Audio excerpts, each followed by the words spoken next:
A very good evening to you. Thanks for joining us on the Thursday edition of the show. It's the season of the African Cup of Nations. Thanks once again for joining us on the show. I'm Yemi Adebayo, and we're here to take a look at what is happening in the world of sports. I'm not doing this alone. As always, I have my partner with me, Austin Okonakwan.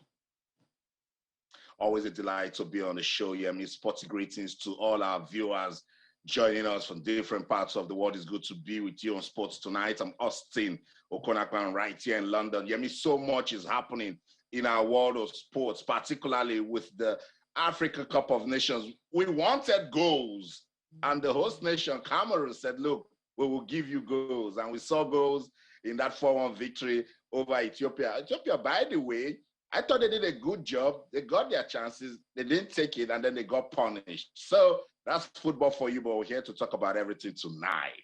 All right, we're here to talk about everything tonight. The only thing Austin left out, of course, in the excitement of the African Cup of Nations is, of course, the unending saga with Novak Djokovic, world number one. We'll talk about that. We'll also talk about the EFL Cup currently going on in England. That's Austin's stuff, so we'll talk about it. But of course, a large part of the show will be dedicated to the African Cup of Nations. So let's get the ball rolling by taking a pause and going straight into the segment where all we do is talk about the African Cup of Nations.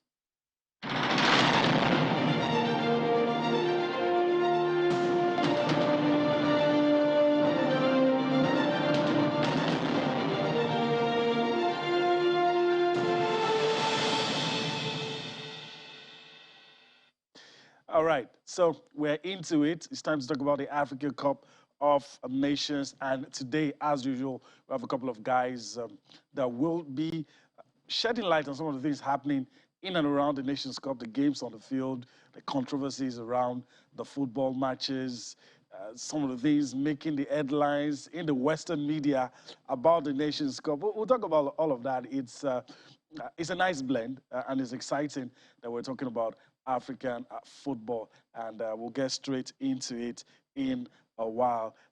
Austin, let's just start today taking a look at the results for today. Group A. We already talked about it, but let's just, before we bring in our partners to talk to us on what has been their impression about the African Nations Cup currently going on in Cameroon. That's it on your screen.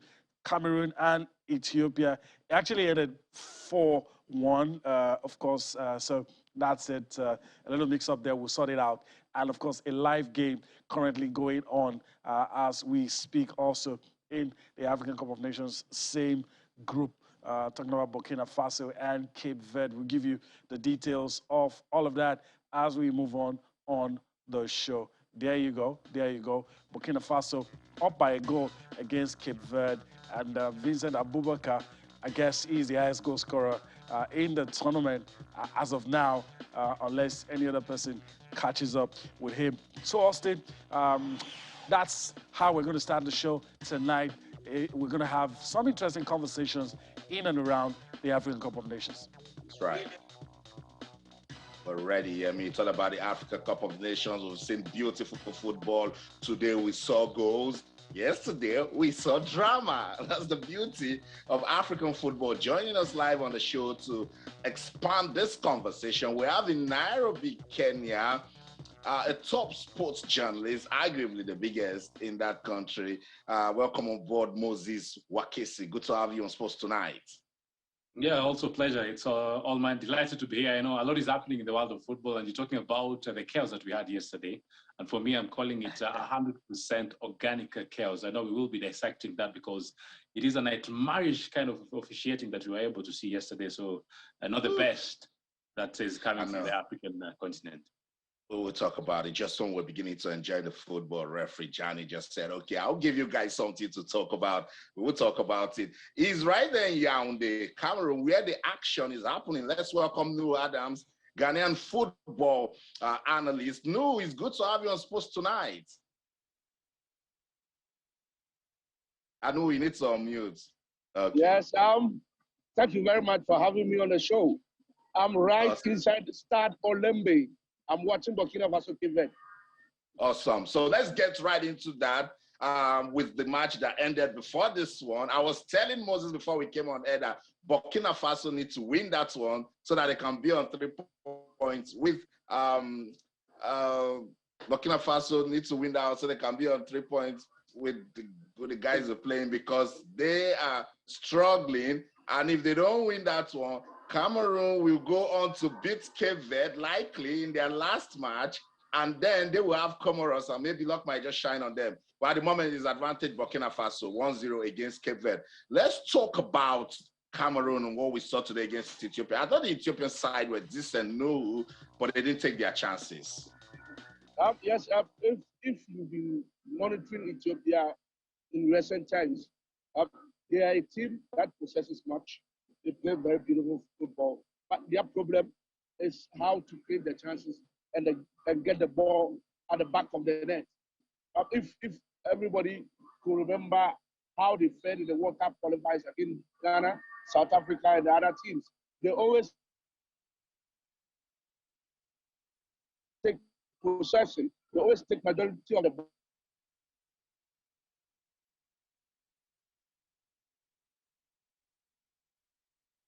Oh, I think we are struggling with Nuhu's signal. We'll get back to him. He was right there at the stadium in Yaoundé. Let me go to Nairobi, Kenya. Moses is standing by there.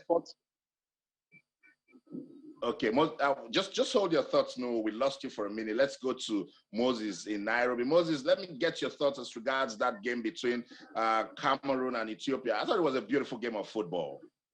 Yes, it was a beautiful game of football, and I know the Ethiopians actually, they started with a bang because 3 minutes on the clock, and there they had it with the first goal. A lot of people were talking and saying that maybe this will be the giant killers, but Cameroon playing at home, I know going to the second half, because the Ethiopians scored and Cameroon were very, very quick to reply, and it was tied 1 apiece going to the halftime. But when they came back, it was a different ball game altogether, and credit to the Cameroonian coach because he trusted his players. I know at some moment we were saying, oh, Choupo-Moting should come in and maybe we try and see what exactly we'll be able to bring up front. Others said Abubakar maybe should be rested, but Abubakar actually produced the goods. I know in the opening game, a lot of people were saying that he was able to score the penalties, and people were saying maybe he will just top the goal scoring charts if he continues to score the penalties. But he provided the goods today. And again, he was able to score 2 spectacular goals. And with that, the Ethiopians are all out. They crumbled. But it was expected the Ethiopians to crumble. They've been playing in AFCON and they're yet to win a single tie in their AFCON history. So it tells you, yes, they were the underdogs and they were punished because of the silly defensive mistakes that they had. And I think even the tactician for this Ethiopian side, after his side had already scored the first goal, and you're defending and you're playing against one of the biggest footballing giants that we have in the continent, then they will have definitely changed the tactic and at least try to hold even that 1 goal, something that they did not do. And they paid for it, and they were punished. And yes, we know Cameroon playing at home. They have the home advantage. And let's wait and see where exactly they're going to go to. But if you ask me, if the Cameroonians continue to play the way that they are playing at this particular time, then they will be punished. I'm expecting to see a lot more coming from this side, because I know you think about the formation that they were playing today. They decided to go with a 4-4-2 formation. The Ethiopians on the other side, they had the 4-3-3 formation, which was punished at the end of the tie. But this formation looked like it was able to hold and also almost produce the goods for them after some time. Abubakar was fantastic in that partnership with Choupo-Moting. At the same time, you think about the defensive partnership of Kalestao and also Ngadiu. I think they needed to up their game, because if they find some strikers, that center-back partnership will be punished, you will agree. All right, thank you, Moses. Yemi here in Lagos. I'm very eager to join in the discussion, but I want to go to Nuhu and ask Nuhu, we've seen all the teams now, and a lot of people seem to be saying the stars in Europe came to the continent. They didn't really light up the space as we expected. Can you explain, or do you have an idea why that is happening? And have you seen any team that has impressed you? Maybe your team, Ghana, I don't know. But that would be 2-1 for you, Nuhu. Just help me unpack that. Um, the first run of matches was a bit tight. Ooh. It appears we're having issues with news signals. So maybe we'll get to that. We'll get to that because we need to get his thoughts. He's live at the stadium right there watching that game. But let me go back to Moses and throw this one at him. Same question. The teams that you have seen, we've been able to see everybody play at least one game. Is there any particular team that you've been impressed with? And also, to talk about the European stars coming to the continent and we've not really seen any one of them light up the space like they do in their European clubs. What reasons could be for that? When the European players come into Africa and play the African football, I think it is a different ballgame altogether. I'll give an example: Mohamed Salah, a very, very epic and one of the best players that we have in the continent at the same moment. But look at the crop of players that he plays together with in Europe, in that Liverpool outfit. Look at the central defense, look at the midfield, look at the other strikers that come in and also gives him support. Those are also world-class players. Do we have the same caliber of players when these players come into Africa? If you ask me, my argument will be no. And if we're talking about Egypt, for instance, and Mohamed Salah, look at the position that he was applied to play in his last outing against Nigeria. He played actually as a striker, maybe a false nine, you will argue. But in Liverpool, is that the best position that Mohamed Salah plays? Arguably, no. And for a fact, no, because he always ticks when it comes from the right wings. And at that particular time, he might be able to produce the goals. At the same time, he might also be able to produce those crosses. So at the same time, I think when we look at someone like Sadio Mane, yes, he has a goal in his name, but is that the best that he was able to produce? If you ask me, he also did not have the best of play in the game that they were able to win, but by that important penalty, it was able to nod in. So the crop of players, at the same time, the pressure that these players have when they go to play for their countries is quite huge and massive, because everybody will be looking at them and saying, this is the player that we're expecting them to stand, this is the player that we're expecting them to score those goals for us. Look at also another player, Riyad Mahrez. It's just the same song that I will repeat. The other players that are supposed to be the supporting cast, what exactly are they also bringing to the table for these players to be able to tick? Now, let's talk about some of the teams that have been able to be as impressive as others will argue. And I will start with Sierra Leone, simply because in their opening tie, you're playing against the defending champions. And what did they do? Yes, they did not score the goals, but they were able to at least defend properly as a unit, and they did not concede even a single goal. Ivory Coast, on the other side, they played against Equatorial Guinea in their opening tie. Yes, they narrowly won the game, but you will look at the entire outfit and how the different players are playing, and a question will be, what exactly are these players doing to be able to tick? What exactly are they doing to be able to get those goals? So I will say it is also another team that actually has shown some sparkle and some sense that they might also be able to have a hand in the tie this time out. Nigeria also, for me, was very, very instrumental against Egypt.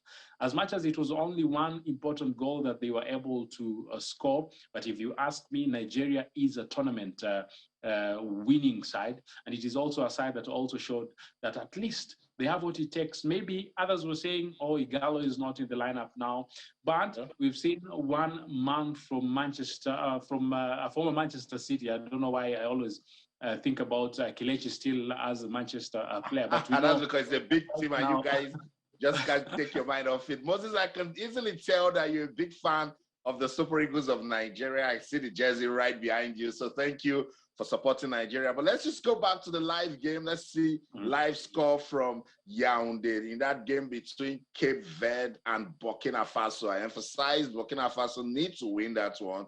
The last time we checked, it was 1-0 in favor of the Burkina Babes. Cameroon, they reign supreme in that Group A now. But let's see what the score line is at the moment in that one between, yes, it's still Burkina Faso 1, Cape Verde 0. Cameroon, I told you, defeated Ethiopia 4-1 in that game played earlier. No Adams is right there at the stadium. Hopefully the network will let us talk to know what's going on in that game between Cape Verde and Burkina Faso. Yes, Burkina Faso are still leading. They are trying to find their way in the game. But I think the defense of Burkina Faso have been very, very resolute. They are making sure they will not allow any goal in, because the 3 points is what they need from this game. Anything short of 3 points, Burkina Faso will find themselves wanting and might not get the nod to qualify to the next round of the tournament. So they are trying to make sure if they will not score again, then they will make sure they will protect the 1-0 and then claim the maximum points. That's the most important thing. Very, very important. We'll get back to you, to get more updates coming from that one between Cape Verde and Burkina Faso. Moses mentioned that the Super Eagles of Nigeria did a good thing in winning their opening Group D match against Egypt. Nigerians are still celebrating that win, but the Super Eagles, they've put that one behind them. They're back in training. They're getting ready for Sudan. Let's listen to Coach Austin Eguavoen, who is saying they need to consolidate on that win against Egypt. I think it has to do with determination and communication as well. Respect for one another, respect for opponents, and approaching every game with all seriousness and playing every game like a cup final. It's still the same personnel, but I think what we did was brought the boys together and asked them the formation they are comfortable with, because we want to be flexible. I wanted to change, but they said, listen, this is what we've been used to for the past few years. So, okay, I took it and then went to work on it, so I improved them on that formation. Well, you see, I just made them feel at home, because I told them to see me as their father, their brother, their friend. And then even the backroom staff, I don't see them as assistant coaches. I see them as colleagues. You know, backroom staff up to nutritionist and medical team. I see them as my own colleagues. So I told them, feel very free, but don't overstep your bounds. And we respect one another. So that atmosphere, that oneness, that love, that confidence among ourselves, I think is really helping us. That's a difficult question to answer, you know. Like I told you earlier on, we want to approach every game like a cup final. So we'll see where we end.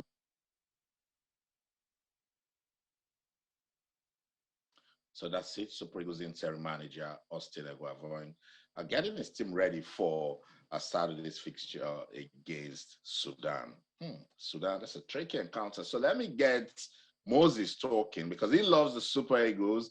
Moses, I'm sure with what you saw the Super Eagles do against Egypt, expecting them to do even better against Sudan.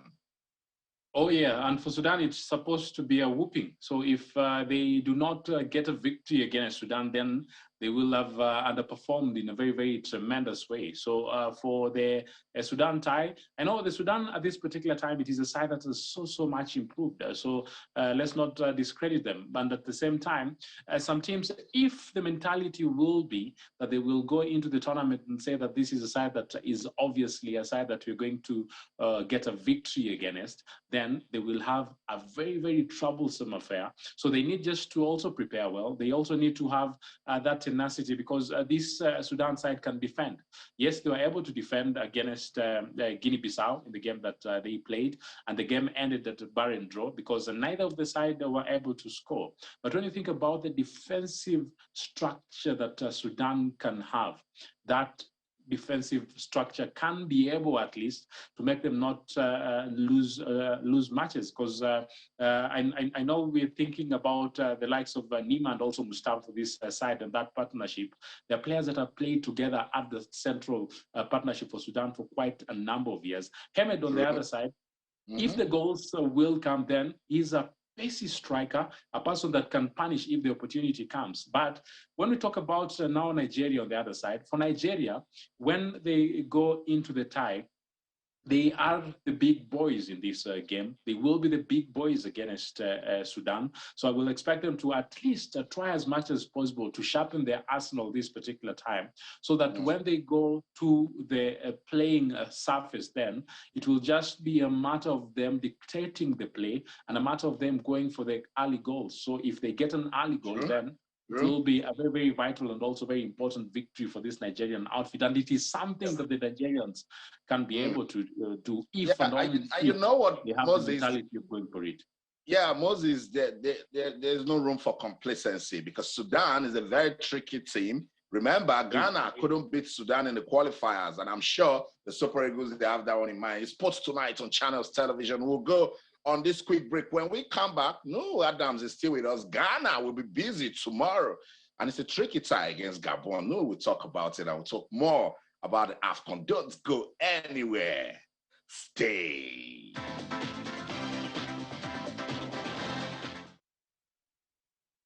Welcome back, Sports Tonight, on your award-winning sports-loving channels television. We're having fun talking about the 2021 Africa Cup of Nations. We're seeing beautiful football right there in Cameroon, and I have top journalists on the continent, one in Nairobi, Moses Wakisi, and another one right there in Yaoundé, Nu Adams, together with my colleague in Lagos, Yemi Adebayo. We're talking about the Africa Cup of Nations. Yemi, let's quickly take a look at the fixtures for tomorrow, and then we'll get the guys talking. Tomorrow is another busy day, and I see Nu smiling because Ghana, they have a tricky tie against Gabon. They do. And, let's just bring it on the screen for our viewers, the matches that will be played. It's going to be very interesting. We're going to be talking about Ghana next. So tomorrow in Group B, Senegal will take on Guinea. Malawi will take on Zimbabwe. The teams facing each other are from the same region, so we'll see what's going to happen. Morocco will take on the Comoros Islands. Gabon will take on Ghana. Very interesting. Of course, Thomas Taye Partey and Pierre-Emerick Aubameyang, if he plays, both play for Arsenal. So they won't be friends on the pitch, trust me. All right, let's listen to one of the forwards from the Black Stars squad. We're talking about Richmond Boake. He plays in Jerusalem. He plays for Beta Jerusalem in Israel. Let's quickly listen to what he has to say, his thoughts before that game. And of course, we'll get Nu's thoughts about what the Black Stars, his impression about the Black Stars so far. And we know what is in front of us, and we know what is expected of us from home, 30 million people, what they are expecting. So we being here to participate in the tournament is not just to play, but over 40 years we've not been able. So the agenda in our head in camp is to make sure we get to the final. A wrong decision can take a team home, and a right decision can take a team to the final. So all that I want to say is they should just make sure they make their decisions right, because you cannot change it when the mistake is done and the team is gone. And those at home who support with their heart and everything, just, it's not good for them. So I hope they will just make. All right, very optimistic, Richmond Boake. Let me go to Nuhu, and let me ask you, for this generation of Black Stars, some people feel this is the last chance. If they don't win, if they are used, their youth brothers, the Thomas Partey, I think even Mubarak Kaso is in this team as well. If they don't do it now, it might take a while. I want to get your impression about the Black Stars in this tournament. I know it's just one game. And how far you think the Black Stars can go with what you have seen with just that one game? I'll be honest here. Coming into the tournament, most people in Ghana had doubts about the team's exploits that they could go far in this tournament. Mainly because looking at the World Cup qualifiers and African Cup of Nations qualifiers, yes, even though they got the ticket to the playoffs of the World Cup, they were not much impressive. They were not flamboyant. A Ghana team that were outplayed, that were outshined by Ethiopia. It's a team that cannot give you hope going into the tournament. So we had our doubts, but very, very embarrassing night against Morocco. We were expecting the Black Stars to improve in that game, but we couldn't see that improvement. So probably tomorrow they will have another chance to rewrite the doubt and perception of the people in Ghana. We still want to see the anger, the commitment of this team. We are yet to see that, and tomorrow is a big chance for them. They will have to beat Gabon at all costs. Gabon are coming into the game with a little bit of pressure because even a draw will be enough for Gabon to qualify to the next round because they can finish as one of the third best placed teams. So Gabon will have nothing to lose in this game, and that is giving them some edge over the Black Stars tomorrow at the start of Amado Ahijo. But the Black Stars will have to come good. The Black Stars will have to back up. If we are not going to see an improvement from what we've seen in the last 3 or so games from the Black Stars, then I'm sorry, Ghana might be one of the teams going out of the tournament after the group stage. We need an improvement. We want to see something, and that is tomorrow. Okay. The current coach now has had a little bit of success with the Black Stars in times past, and probably that's why they brought him back. A lot of people seem to trust him, but it appears you don't share that sentiment. I would say yes. Milovan Radovac has his time. He took success with the Black Stars. He was in the finals of the African Cup of Nations in 2010. If not the penalty missed by Samoa John in the World Cup quarterfinals, maybe Ghana would have become the first team to play semi-finals in the World Cup from Africa. But very, very unfortunate that penalty was missed. The personnel that time and the personnel today are different. We want to see something from Milovan Radovac. Milovan Radovac after 2010 hasn't done anything extraordinary for him to come back to Ghana, for us to expect him to improve on the team so much. Most of us had our doubts, but we wanted to see the improvement he will give to this team. And we've not seen it yet. Maybe we are going to see that improvement tomorrow.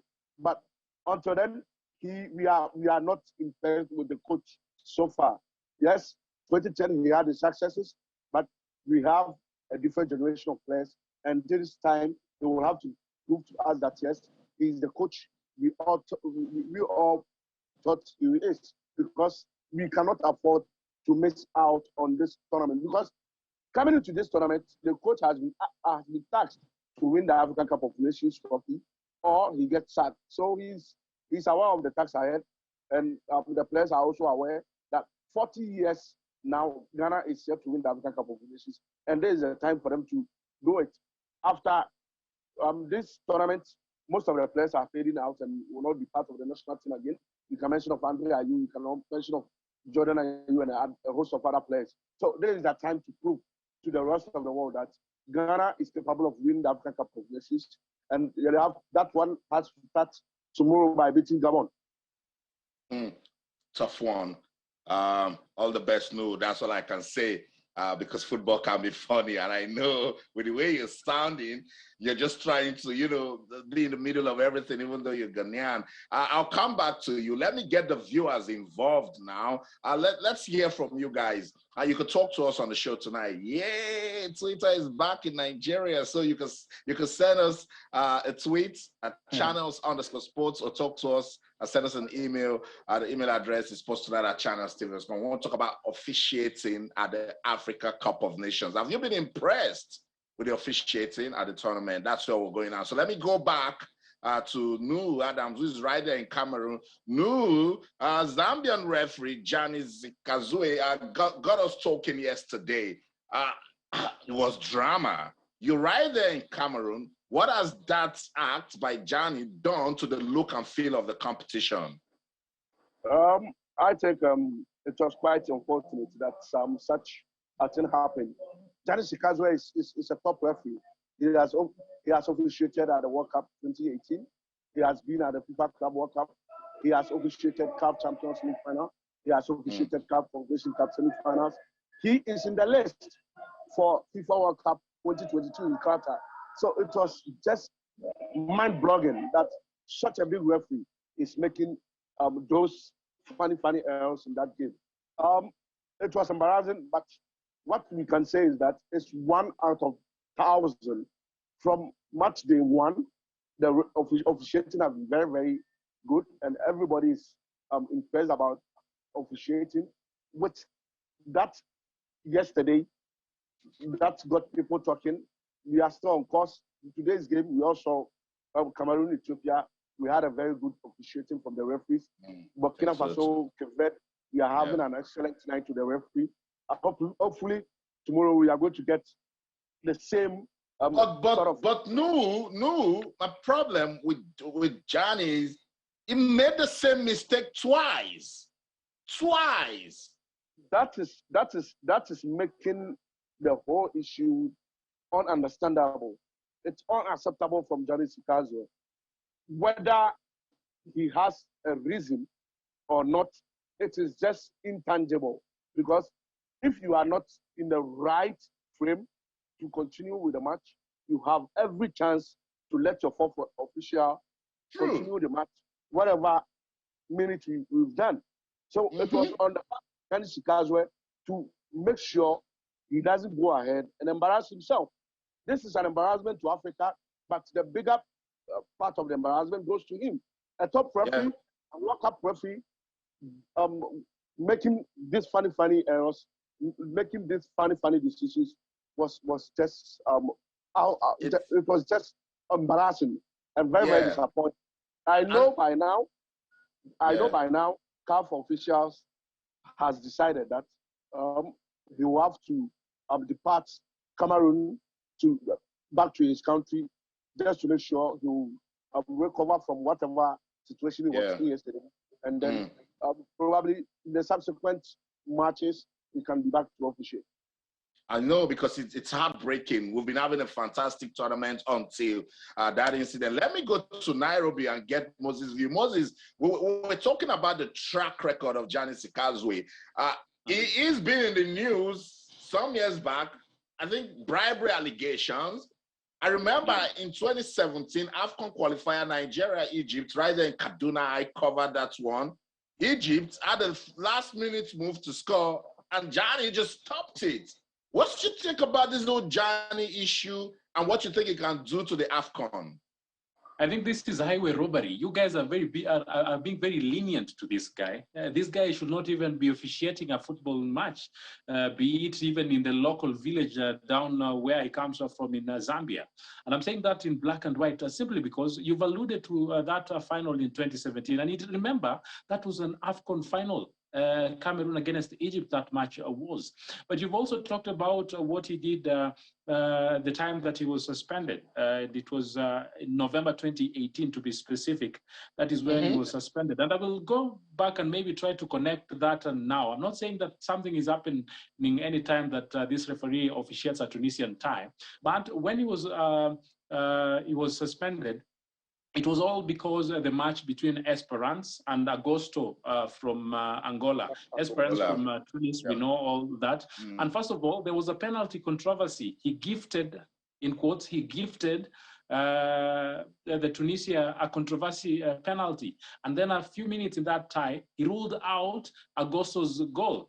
And people were like, oh, what is happening? Remember that game actually ended 4-2 in favor of Esperance of Tunisia. Now, this is now moving from the club level, because this is it was in the Africa Champions League, and now it is now in the Africa Cup of Nations. And if you ask me, it was not even twice that he made a mistake. I will say he had a hat-trick of bad decisions in this game, simply because the 85th minute you stop the game, and then you issue a red card, and the VAR allegations are that they tell you, no, that should not be a red card, and you stick by your guns, and you say it is a red card, and it is a red card, and then you also finish the game even before the tie ends, and again at the 89th minute. How do you finish a match at the 85th minute? A person that I remember when he officiated the Belgium against Panama tie at the World Cup, and also the Japan against Poland game at the World Cup, he did a fantastic job. He's done fantastic job when he was there officiating Real Madrid playing against Kashima Athens in the FIFA World Club finals. So then, if you can be able to produce the goods when it comes to the highest of caliber of matches, then why make what I term as silly decisions when it comes to local matches, and in quote, matches that involve Tunisia to be specific. I know in 2019, FIFA came out and said that they have lifted this ban. And if FIFA lifts your ban and the Confederation of African Football, where they are sitting or where they are standing, on the other side, I know they suspended them and they suspended him and they had feeling that this guy should not officiate a match of that caliber. Then why will CAF again bring him back to do some of the mistakes that he's continuing to do? I think this guy should not be in the officiating pool of this Africa. But allow me to mention just simply, just briefly, but we've seen some good officials, and I will talk about the Kenyan professor that we have on the pitch, and that is Dr. Peter Waweru. He officiated the Comoros against Gabon tie. He produces the goods. And the female quartet that we have amongst the 63 officials that we have Salima from Rwanda, we have Karin from Rwanda, we have Fatia from Morocco, and Borucha from Morocco. This is also showing that we have a female official that are coming up to the fry, and we also need to give them the opportunity. Karin is actually from Cameroon, I've just remembered. So we have plenty of good officials that one bad potato should not be given the opportunity to spoil the rest that are working in a very, very formidable positive way. Very, very good place to end it. Moses Wakishi, I want to thank you for your time on the show tonight. It was nice having your inputs on the show. Hopefully we get to do this some other time. Pleasure. All right, let me just quickly go to Nuhu before we wrap up this segment. Your life there at the stadium. What's the situation report? Cape Verde, Burkina Faso. Before we wrap things up on this segment, what's the situation report right about now? Yeah, but Burkina Faso are still leading 1-0. And all that they are doing is to protect the lead they are having. Because they know if the game ends this way, they have 3 points.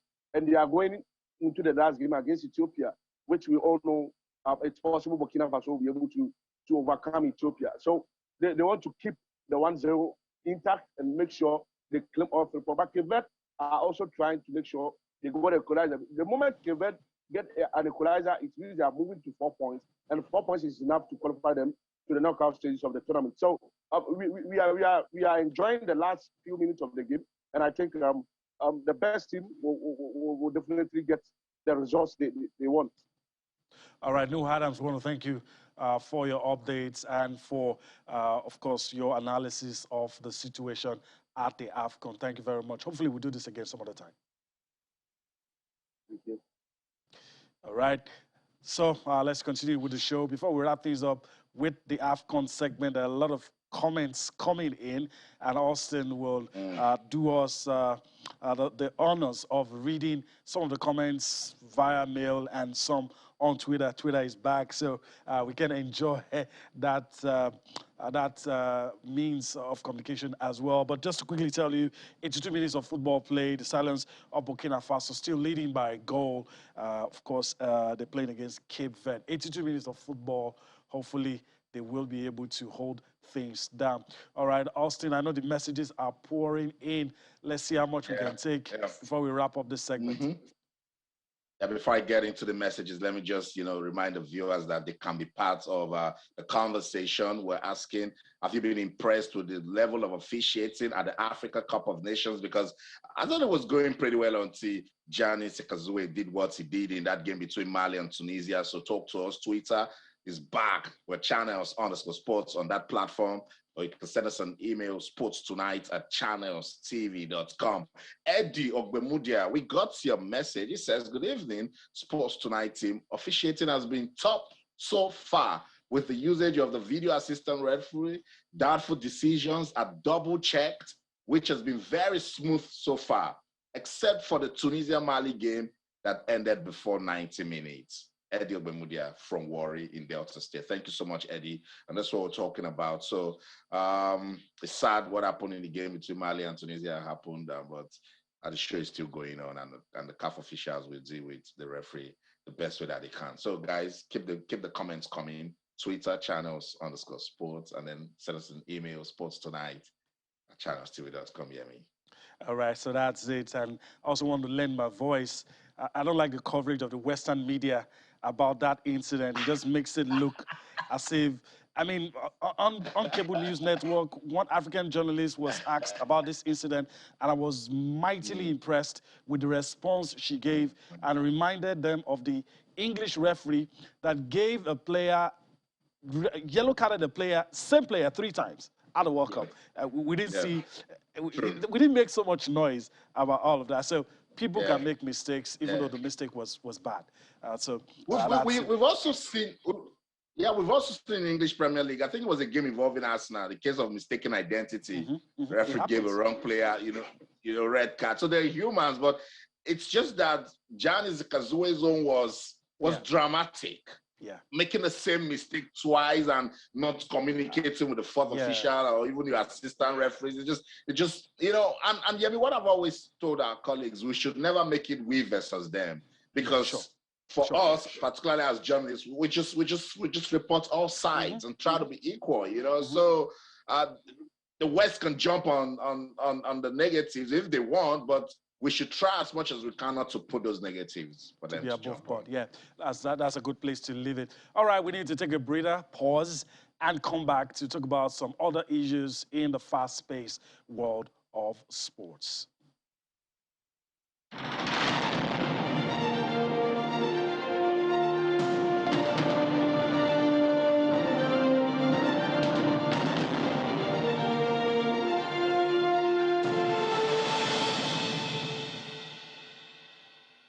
Hi, welcome back. We're still on the matter, Sports Tonight, and on Thursday, the Thursday edition. Let's take a look at the Nigerian Women's Football League, and of course, talk about some things going down with the Women's League. Let's take a look at the results. We weren't able to get to it yesterday, so let's just quickly.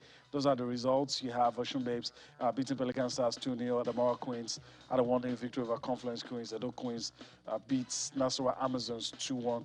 All of these matches in Group A. Let's go to Group B quickly. You have Sunshine Queens beating FC Robo Queens 2-1.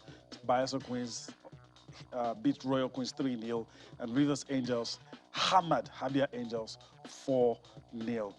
These are the results from the women's football, Nigeria Women's Football League. We like the way it's going, and hopefully till the end, we'll be having smooth and plain sailing. I'm not saying what you have is the standings. I don't know, quick one from you. Any surprises? Yeah, I think that was a beautiful win for Edo Queens over Nasarawa Amazons, because Nasarawa Amazons are a very decent women's team, and you could tell Edo Queens with Coach Wemimo now to trying to turn things around, and that's why you can see them sitting right there on top of the Group A table. But surprise, surprise, look at Nigeria, a new team in women's football, second position in Group A right there. And in that same group, you have giant teams in women's football like Austin, Confluence Queens. We need to pause a little. We need to go on a break right about now. It's a quick one. When we come back, we'll come to wrap things up on the show and also talk a little about the Women's Football League. But right about now, we'll go on that break. We'll come back to wrap things up on the show.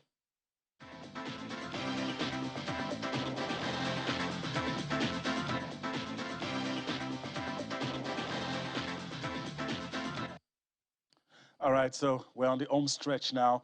Austin was talking about the table, and so I'll allow him continue with his line of thoughts. And when he's done with that, he takes us to his backyard. We talk about the AFL Cup, Arsenal, and Liverpool. But first, your thoughts on this? Yeah, I was saying surprise, surprise with this Group A table for Edo Queens.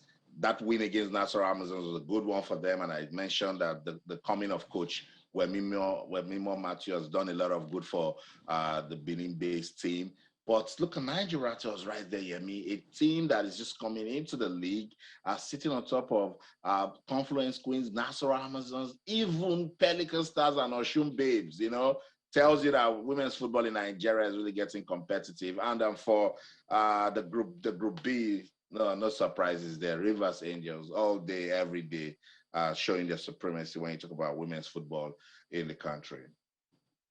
All right, that's it. So let's come to your end. I guess it's halftime in that game, Arsenal and Liverpool.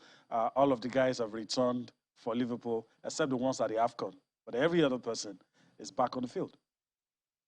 And now they need to play to see the team that will make it to the final to join Chelsea. At halftime was goalless. Both teams trying to, create opportunities, but it is what it is right now. No goals, but Arsenal would try all they can to see if they can snatch this one. But of course, Jurgen Klopp loves cup competition, so I'm sure the second half will come with fireworks, and the team that wants it most, Yemi, will get it. Yeah, that's what it is. All right, let's move on and talk about. It's not a mild drama anymore. It's not a mild drama. The drama is not mild, but it's drama at the Australian Open. A lot of people trying to wash their hands off the Novak Djokovic situation, and we also hear the minister could push the button anytime, and Djokovic could be deported. But the organizers are still putting Djokovic in the mix.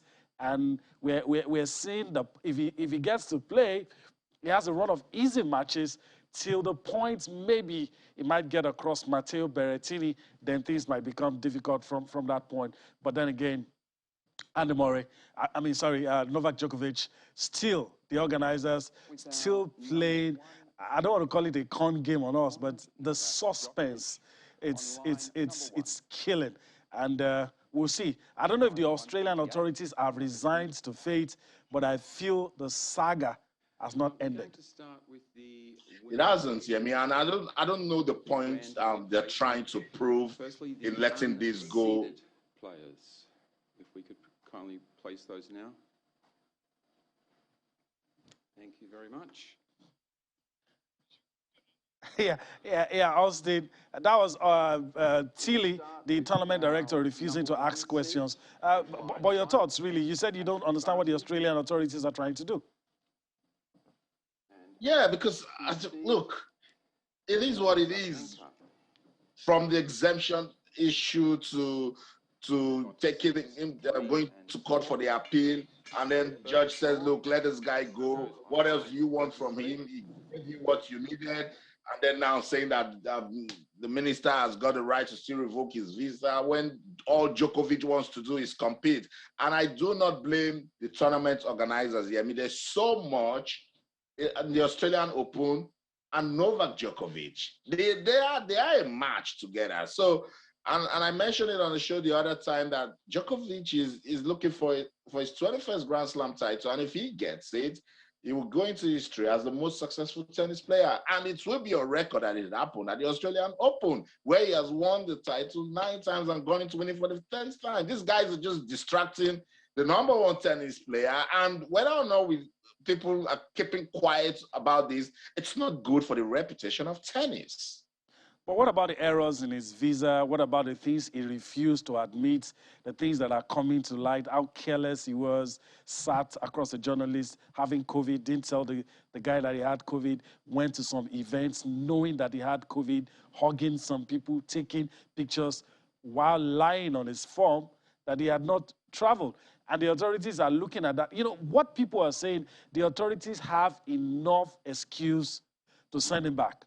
But like you always say, that's what I'm saying. The PR angle is what is making them careful. So why is it coming out now? This case went to court. Why didn't you present all of this there? Why is it coming right after Judge Kelly said that, look, let this man go? You see what I'm saying? Why are we doing this? You know, and yes, he admitted that he got COVID twice. One in December last year, and then June last year. One in December, June and December. So why didn't they bring out all of these things and say, look, we don't want you to just play at this competition because of this, and that, and that. I think, all of this, let's be sincere, is just an unforced error by Australia. And it's between them and Tennis Australia. That's what it is. Is there any way to clean this up quickly? Is there any way to clean this up? I think they should just find a common ground and let tennis win. And for tennis to win, let Djokovic compete. Let's see if he can make it a historic 21st Grand Slam title. And then right after that, we move on. Because even all of this drama, didn't Roland Garros say, look, this guy, you're free to come. So just let him play. All right. So we'll see what happens. A lot of people, he has broken the law according to some people. but we'll see. We'll see what the authorities will do. Interesting situation right there in Melbourne. And of course, one of the guys who a lot of people are not expecting much from, Andy Murray, is doing well in the warm-up tournaments. But I don't know if you see him as a contender. Look, with Murray and his comeback after that injury, it's very unpredictable. But he's a champ all day, every day when he's deciding to play. And my normal phrase, COVID-19 has reshuffled everything. So with the right mentality, yeah, Murray can go all the way because he's got the quality. All right, so we leave it at that for now. Before we wrap things up, from your end, Austin, what's the situation report? Arsenal and Liverpool situation report before we go. Still goalless, but just before after, I think in the 25th minute, Granit Xhaka was shown a red card, so Arsenal playing one man down. I know that one touched you too bad. So, but they're holding their own. Let's see if they can hold on all the way. It's football. Arsenal might just shock everybody, get a win or hold it until penalties. But for now, it's still goalless. Granit Xhaka. All right, I let something slip. I'll leave it at that. All right, that's the show for today. We really do hope you enjoyed everything we've been able to bring to you. We enjoyed doing this, and we do hope that you enjoyed it as well. We're back here again tomorrow from the city of Lagos, right here in Nigeria. I'm Yemi Adebayo. Bye-bye now. Yemi, I'm sorry I had to report that red card situation. It is what it is. In London, I'm Austin Okonakwan. In everything you do, remember to keep talking sports. Bye for now.